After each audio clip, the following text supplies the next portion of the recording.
the next assignment, I've put the turnaround on this assignment is pretty quick because doing this will also help you study for the next exam that's coming up quite soon. What have we got? We've got one more chapter to do, probably Monday and Wednesday, review on Friday, I think, and then the next exam.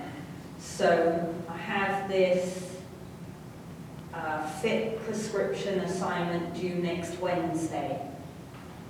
All right, so as I said, it's a pretty quick turnaround, but I think it will help you do a bit of studying for the next exam as well. So hopefully it won't be too bad.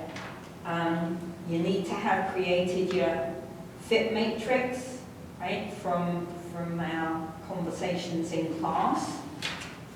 Okay, and then we're going to use that matrix to find.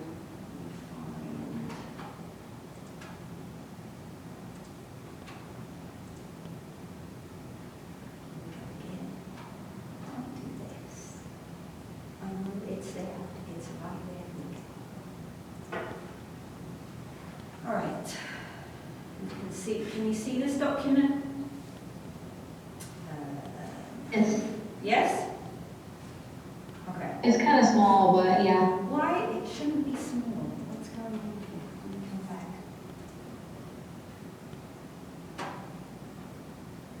Okay. Let me, You can adjust it on your screen, like where you see that little document and the magnifying glass yeah, thing. there we go. How's that? Yeah, it's good. Is that okay? All right. Okay, so you've put together your ranges and your matrix, okay? And then you're going to use that matrix to make up the first week of a training in inverted commas program, all right? And the person you're doing this for, I've described here, so an older individual who's recovering from cancer surgery and they want to go and do the walk for the cure and raise some money in 8 weeks' time. And the walk is going to be a 5K, okay? So they've been given the go-ahead to exercise gently, all right? And other than that, you get to make up the rest of the story. So who is this person? Is it a male or a female? What kind of environment are you in? All right? Those kinds of things you can make up for yourself if you want to. All right? So you're going to use the matrix. Remember, this individual doesn't know what you know about the matrix. All right? So you can't just write down the ranges. You have to create a specific piece of information for each box on the matrix to give this person, all right?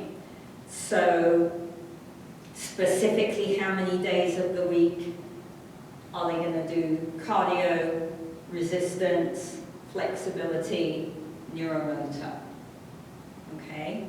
So remembering that he, she has only been given the go-ahead to exercise gently. So you're going to do week 1 for them, all right? And then, once you've created a kind of easy matrix for them to follow for the week, right? Then you're going to discuss. So explain to me why you chose what you chose to put on the matrix, all right?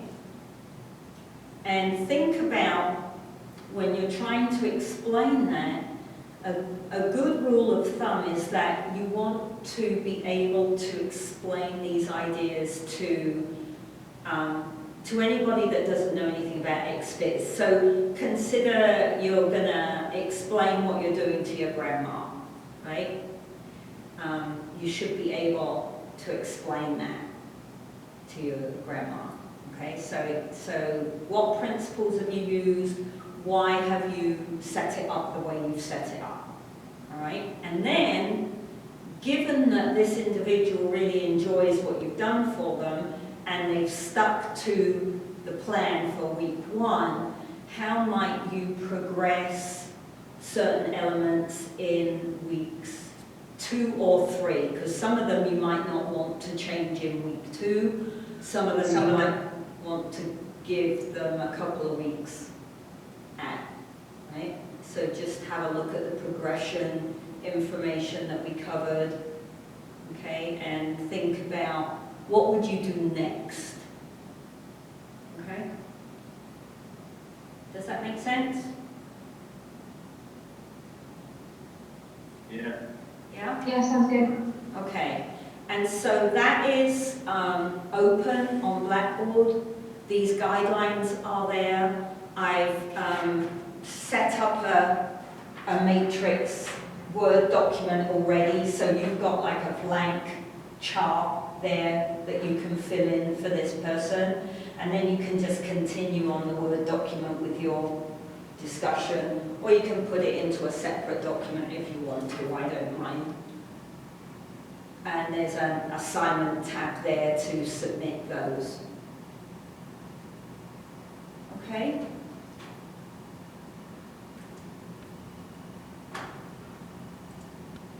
All right.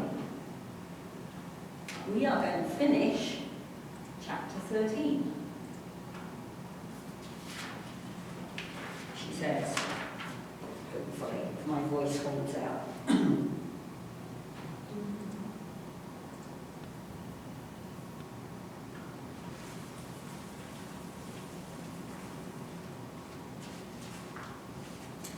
Okay, so we've talked about adaptations to training in previous chapters. We talked about how to set up the program over the last Monday and Wednesday, all right? So now we're going to have a little bit of talk on detraining and then kind of optimizing and periodization ideas, okay? So technically the term detraining stands for the loss of physiological adaptations, right, that we know we've been working for. When you have a complete stop in your training or a reduction in the volume or intensity, okay? So the chapter is concentrating on athletic performance and detraining.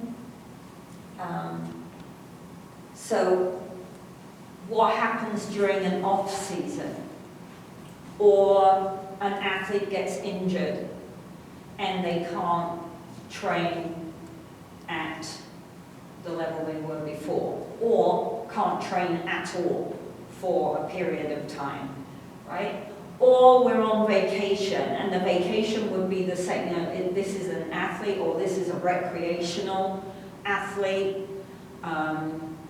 or a fitness, you know, buff. What happens when they go on holiday, all right? So these periods of time where it might not be convenient or possible to train as you usually do, all right? Also, we do see health benefit changes. So if we just quickly look at not an athlete, but someone who's exercising for their health and wellness, then we also see a decrease in the health benefits that they've achieved.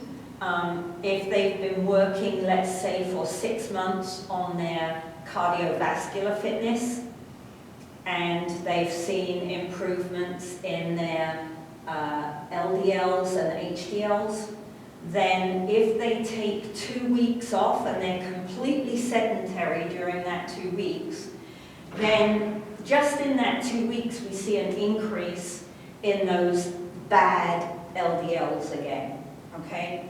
So even the people that are just kind of being physically active for their health, have to be a little bit careful about taking a block of time off without doing anything at all.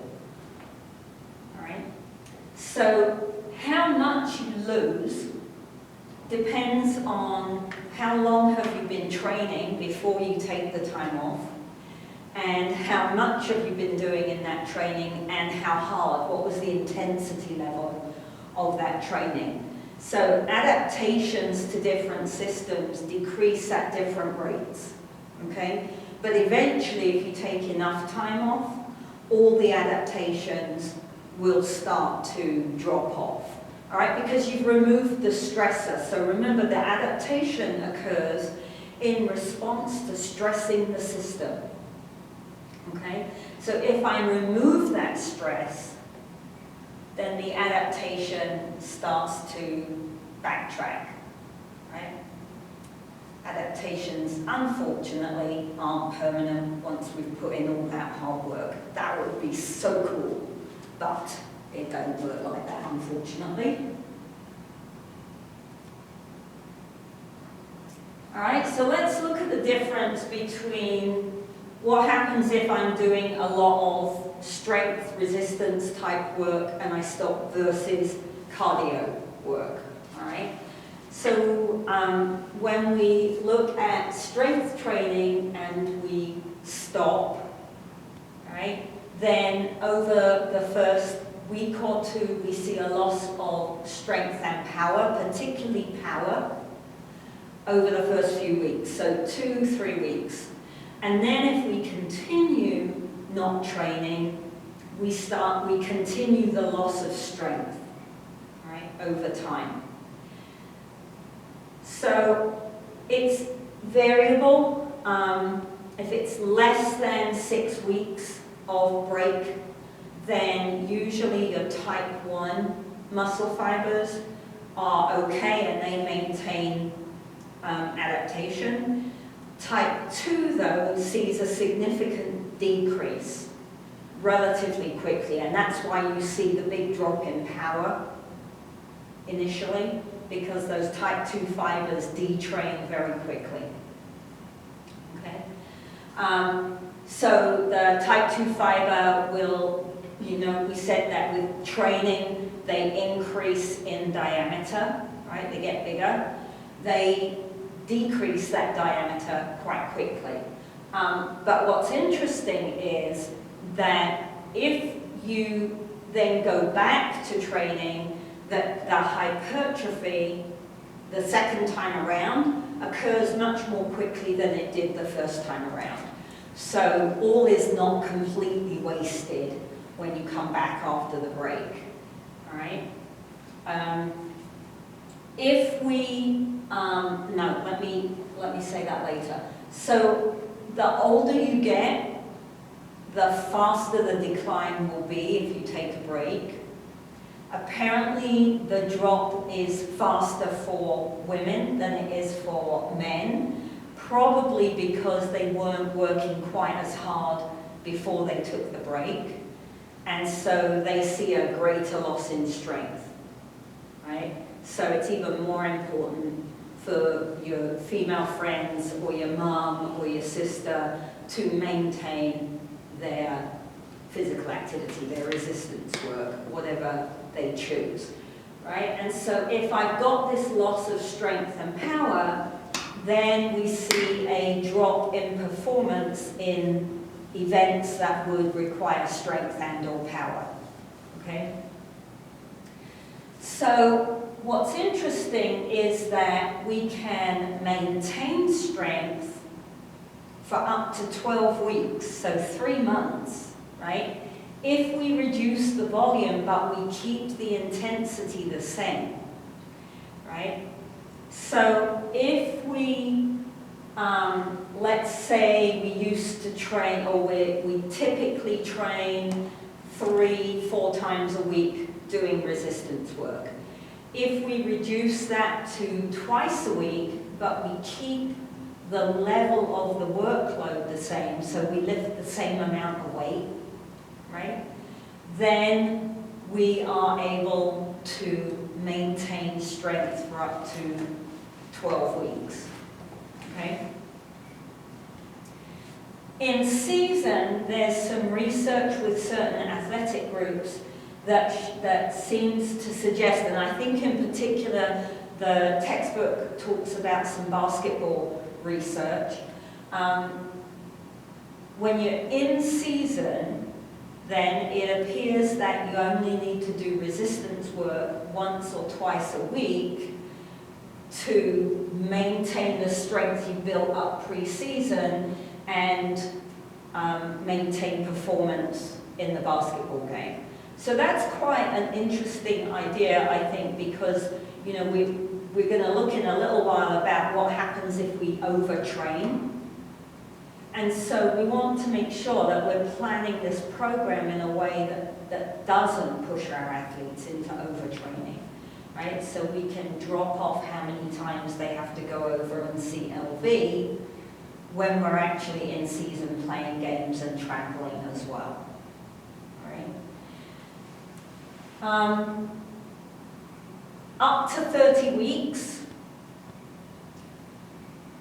although you've dropped a lot of strength and power in that 30 weeks, some of the research indicates that you're probably still stronger than you were before you started the program, okay? And as I said, it seems that when you start retraining again, you pick up strength, and that quicker than you did the first time around. So it's not that bad a picture, right? It means you can send your athletes home for 2 weeks for Christmas or Thanksgiving or spring break, and you can give them a 1 or 2 day a week maintenance program to do, and they can actually take some time off and enjoy their break, right? So I think that that's important because we don't want to see too much burnout in our athletes, right? We want to be able to give them a break without having to start back at square one when they come back to school, okay?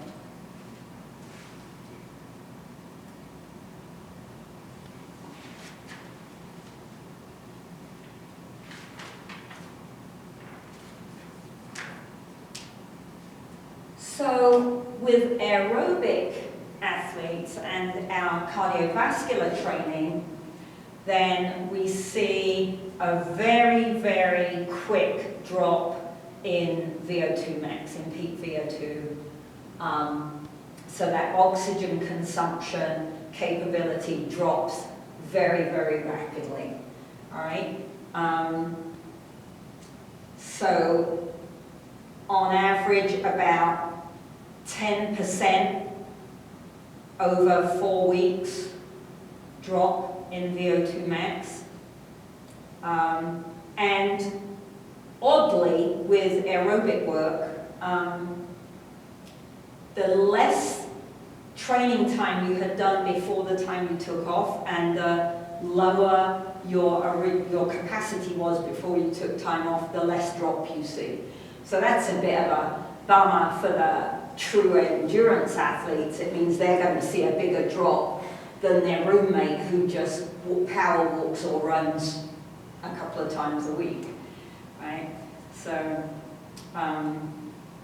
but the VO2 is still likely to stay higher than it was at your untrained level, right? So highly trained individuals appear to lose a greater percentage of their VO2 max because lots of these adaptations that we see rapidly revert, all right? So the blood volume, that extra blood plasma volume that we built up drops quite quickly, and that means that stroke volume goes down and cardiac output goes down, which means that resting heart rate comes up a few beats. Doesn't take very long, a week, week and a half, and your resting heart rate is likely to be 2 or 3 beats higher than it was before you took some time off, okay? Capillary density doesn't drop, right? You build all these additional capillaries to bring nutrients and oxygen to the muscle. They don't disappear. It's what's going on within the blood supply that that is impacted. So oxygen delivery drops down.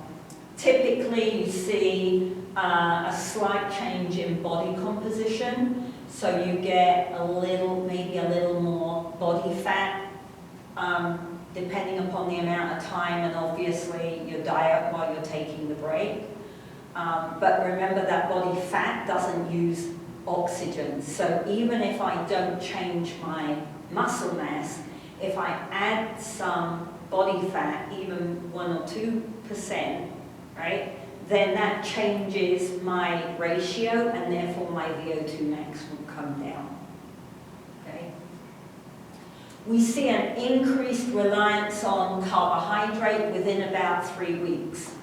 So carbs generate more ATP for the same amount of oxygen than fats or proteins do. So switching that reliance to even more carbohydrate is kind of a positive because it's the body trying to maintain ATP production, all right, at the rate that you need it. Glycogen stores deplete quickly over 4 weeks, and insulin sensitivity goes down. So if I'm a diabetic, this is a bad plan, right? I don't want to be taking 4 weeks off if I'm a diabetic because that the impact of physical activity on the insulin sensitivity of the muscle membrane is key to maintaining my blood glucose levels, right?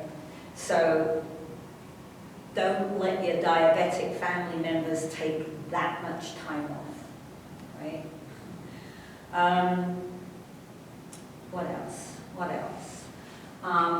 So again, though, we can mitigate this by instead of stopping the training, and this is assuming that you're stopping because it's a holiday kind of situation, or you've injured your wrist or your ankle, and so you just stop training altogether, right? Not because you're sick and you're in bed. Okay? So assuming that you don't actually have to stop, that you could just reduce the amount of work that you're doing, what we see is that, again, like with the resistance work, if we maintain the intensity of the workload, we can decrease the volume and maintain aerobic capacity. Right? So that means that, if I'm used to, let's say I go power walking 4 or 5 times a week, and I have my training zone set at 70 to 85% of my heart rate max, right? If, when I'm on holiday, I only want to walk twice a week, as long as I maintain my training zone of 70 to 85%, I shouldn't see, over the course of a 1 or 2 week holiday, I won't see a decrease in aerobic capacity, right? So again, that's nice, because if I'm used to working 4 or 5 times a week, then going out twice a week for a walk is going to feel like a holiday anyway, right?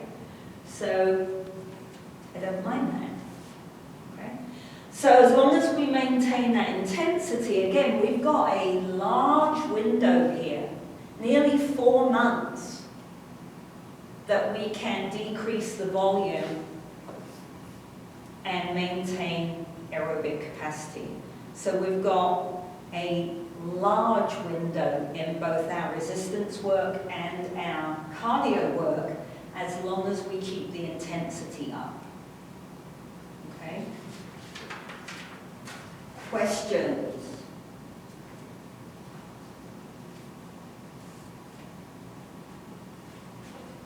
Not on that? That makes sense?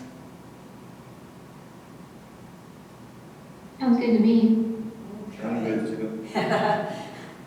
Right? I think it's a really good idea, you know, and it's useful information, and it's an area of study that's worth keeping an eye on, because I think being able, particularly if you're working with competitive people, right? being able to give them some time off is important, I think, as we'll see anyway. But, you know, that's just, you know, certain sports don't ever take any time off, and I don't think that's a good idea, really, for anybody. Okay, this model comes from a different textbook, but I really like it, so I like to include it here as well.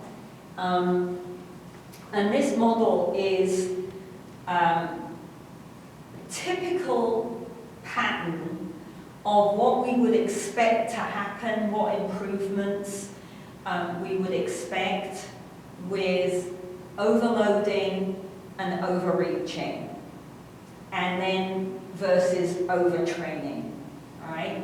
So those three terms are similar, but they mean quite different things, all right? So when we look at this model, then phase one on this model is undertraining, all right? So undertraining would be active rest, right? So like our maintenance idea we just talked about, all right? So I'm not training at my typical level.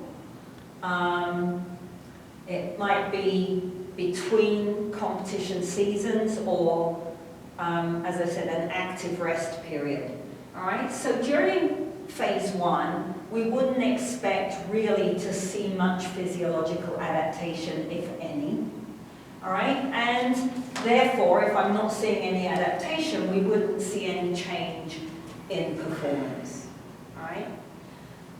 So it's kind of a rest phase. It's not sedentary, but it's not doing enough to see further improvement, right? Then we go into phase two, right? And a phase two is called an acute overload phase. And phase two is going into stressing our body enough to start to see some adaptation, positive adaptation, and therefore a little bit of improvement in performance, right? So it's enough stress to start those adaptations and some improvement, all right? So that's called acute overload. And then phase three is overreaching.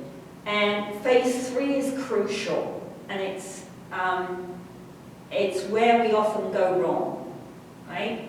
So phase three is a deliberate overload, right? A deliberate overstressing of the body, heavy workloads and volumes without proper recovery periods for a very short period of time, right? Brief period of time, we push really hard to get optimal adaptation and performance improvement, okay? So this is where it all goes belly up, all right? Because phase three is a deliberate overload for a short period of time, but what happens is we often don't keep that time period short enough, or we just don't pay any attention to the time period at all, and we just keep overloading, right? And that's where the problem comes, because then we cross over the line from something that is positive for performance into phase four, which is very negative for performance, all right? And phase four is overtraining, okay? So once we cross into phase four and we're into overtraining, we're now in a situation where physiological adaptations are moving backwards, so we're seeing maladaptation, all right? And we start to see chronic performance decreases, all right? So overtraining syndrome is one of the easiest symptoms to look for, she says, going back to her favorite variable, is heart rate, okay?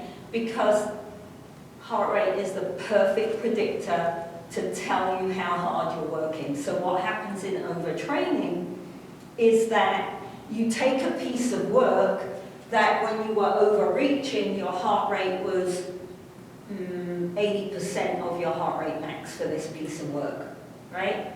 And now you're doing that same piece of work and your heart rate is 88% of your heart rate max, right? Well, that physiologically shouldn't be happening unless you suddenly went up 10,000 feet or it suddenly became 110 degrees, right? If I'm doing the same piece of work under the same circumstances, there would be no reason for my heart rate to go up, okay? So an increase in heart rate for the same workload is a good predictor that you've pushed too far, okay? So let me see if I can draw you. Here we go. We're going to have one of my dreadful graphs here. See if I can draw you this picture.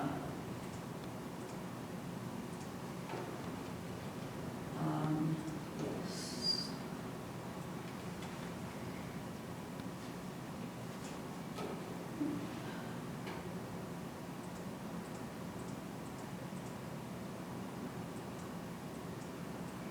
Right, pretend this is a dotted line that's level, okay?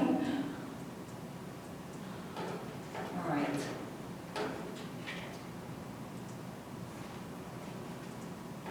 So, if we are in our overreaching phase, right, and on the y-axis is performance, okay, then what I would expect to see would be something like this.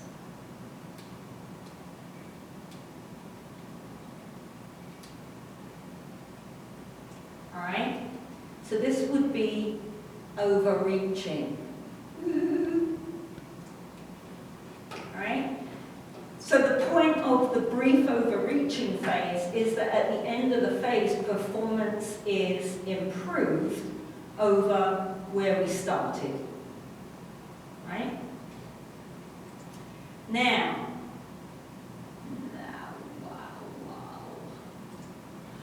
if I'm overtraining and we're measuring performance, the picture is a little bit different, all right? So we get this.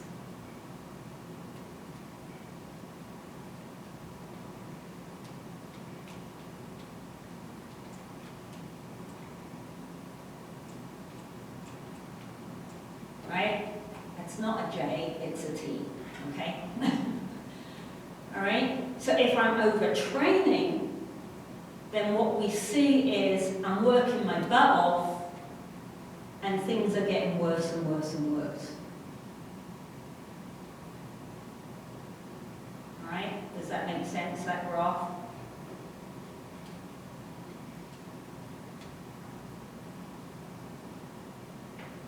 Kinda.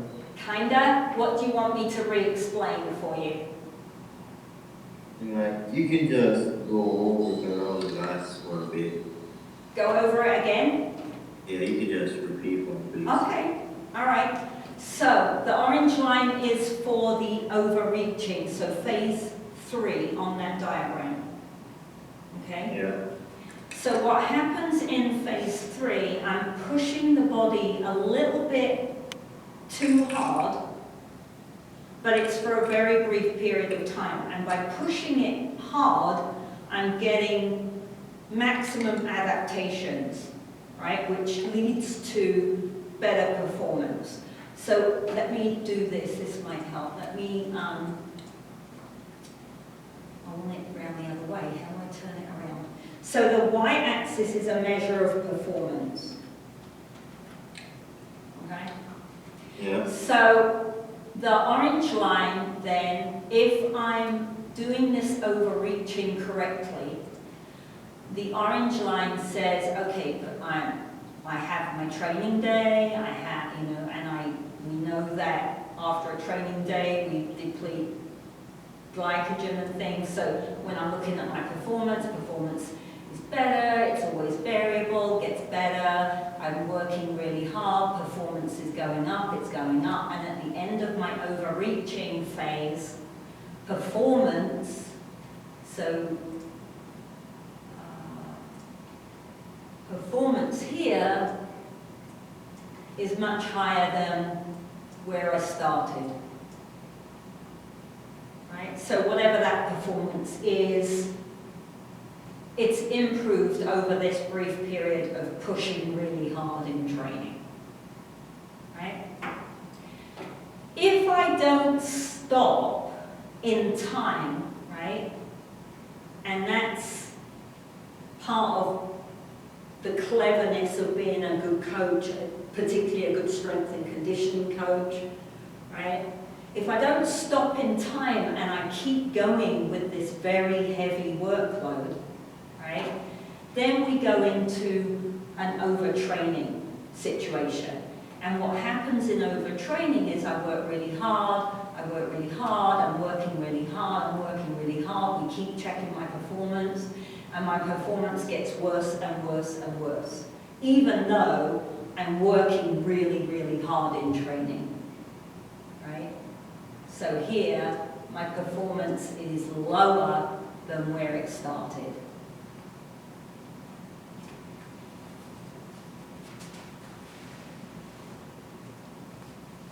Is that okay, Chris? Yeah, it's good. Yeah? All right. Yeah, Good.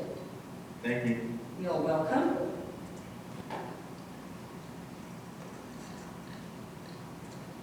So, oops. Would you please just let me, there we go, that's what I want. So, one of the things you have to watch out for, right, is A, if you're the coach, you've got to make sure that you don't cross this line from phase 3 into phase 4, right?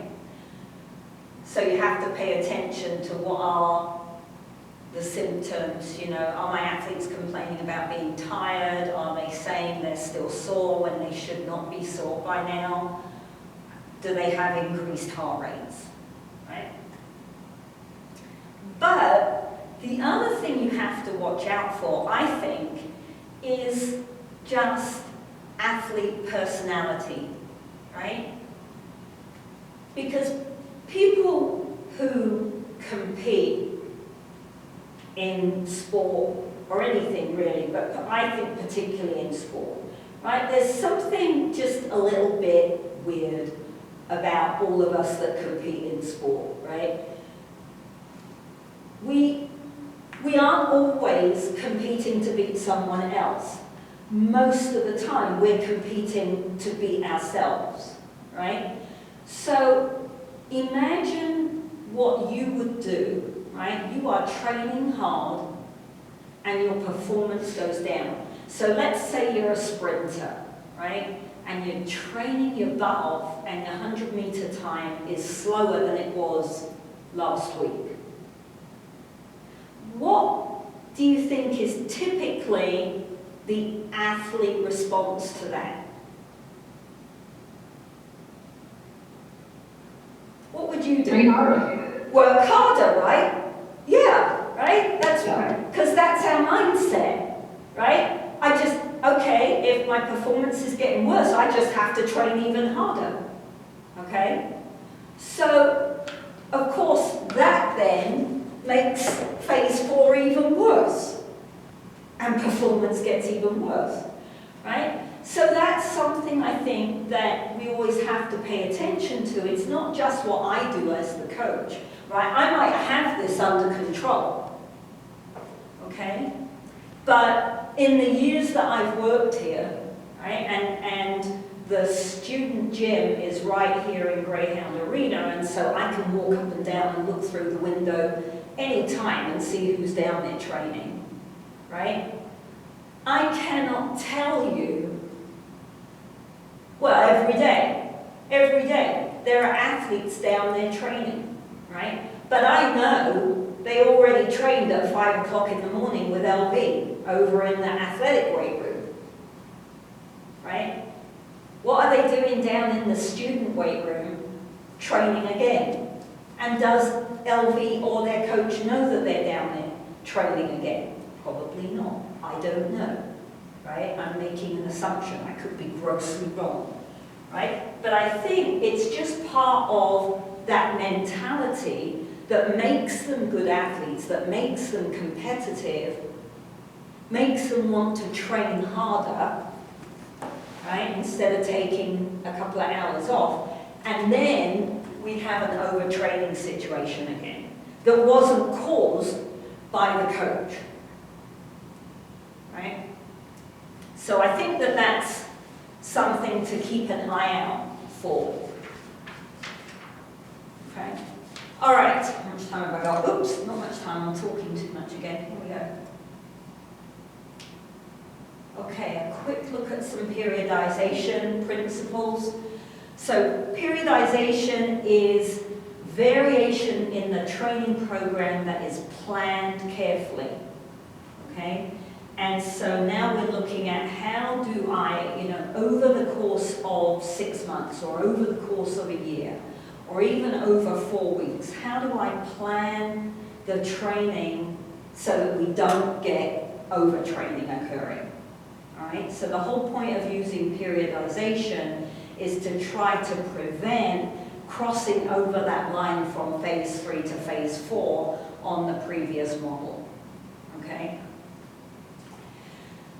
So we've got loads of variables we can play with in the movement world, all right? We can change up volume, we can change up intensity. Depending on the sport or the activity, we could actually change the types of exercises or movements that we're doing.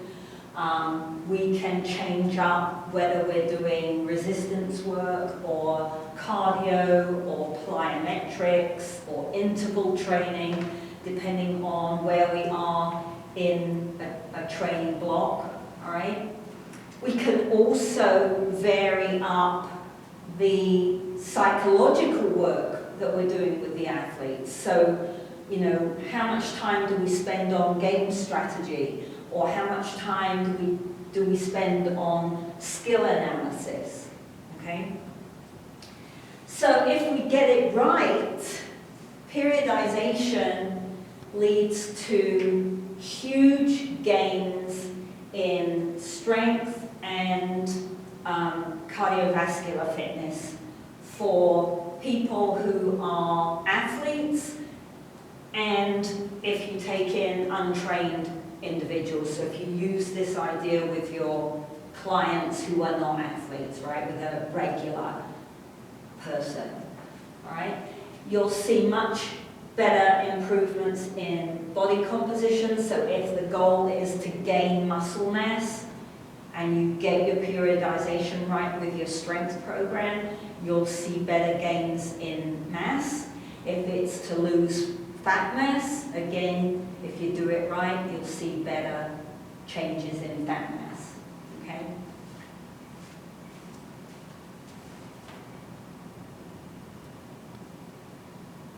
So,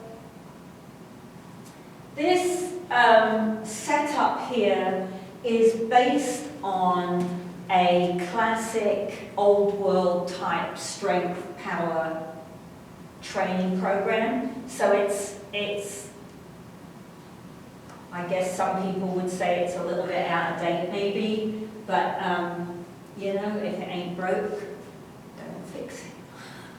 So it works, right? So we have 4 blocks, and actually there's a 5th block. They're missing block number 5 on this diagram, all right? Each phase is about 4 to 6 weeks here in the first 4 phases. Okay? So, phase 1, we're trying to increase muscle size. In phase 2, we're trying to increase strength. In phase 3, we're looking to increase power. And in phase 4, we're looking to peak. Okay? The missing column here is the active recovery phase, which would be 1 to 2 weeks, right? Where we're doing less work, and then we cycle back around to phase 1. Okay? So how would this work for like professional athletes that like a football team? So Yeah. if they're like in like stage 4, but they're only, you know, in week 6, how do they deal with that? Week 6 of pre-training. No, like as like their season. I think their season Oh, goes it's for season. like quite a while. You wouldn't use this program during season. This would be an off-season. This is a strength maintenance, which is what you would do during season. This is increase in size and strength. So this is like off-season training. This would be spring. This would be spring training for the football team. Gotcha. Kind of thing. Does that make sense? Yes. So, in your active recovery phase, it's important that you don't go from phase 4 back to phase 1, right? You've got to give not just your body a little bit of time to recover and heal and mend and grow, right? You've also got to give the old grey cells in there a little bit of a breather, because this has been hard work, right?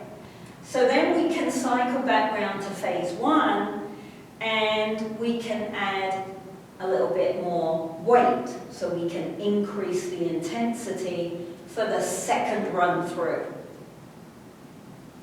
right? We could also change the types of exercises that we're doing on the second run through, perhaps. Okay? So we could do squats, or we could do power cleans, right? We could do squats in the strength phase and power cleans in the power phase, right?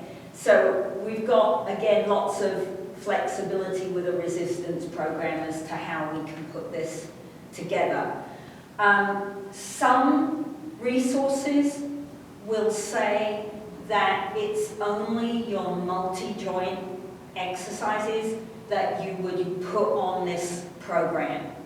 So my squats, my power cleans, deadlifts, I wouldn't use this program for leg extensions or leg curls, single joint exercises, okay? So that's a little bit outside my experience, but I have read that you wouldn't use a periodization plan for single joint exercises in the weight room. And then, ooh, it's the end, sorry, one more slide, I think. And then, this is our periodization idea for our aerobic, for our endurance athlete, okay? So when we think about volume, so the y-axis says volume, when we think about volume for a runner or a biker, that's often accumulation of how far are they going, what's the intensity level by percentage of their heart rate max or their best time, and we put those two things together, right? So a typical periodization plan for an endurance athlete would look at every week we increase the volume, so I either increase the intensity or I increase the distance, or I do a combination of both, right? So each week for 6 weeks, we increase, and then week 7 is our recovery week, right? So in week 7, we don't not train, right? This isn't a sedentary week, it's just a big drop off in intensity and volume from the previous 3 weeks. And then we go again, right? So, over a 10-week period, by the time we get to the next recovery phase, we would expect to see quite a big increase in performance because we would expect that shift in the lactate threshold that we talked about a few weeks ago. All right? And then what's important is we taper down. So we're going to assume that here at the end of this program is a competition. So nationals or world championships or something like that, right? It's important that we taper into that competition, all right? So we keep the intensity, so wherever we get to, let's say, wherever we get to in week 18, week 19 is the same intensity, but we dramatically drop off the distance that we're making them run, right? And we taper down so that they've got nice high levels of liver and muscle glycogen going into the race, right? There's a little bit in the chapter about macro, meso, and micro cycles, but I am out of time, so okay.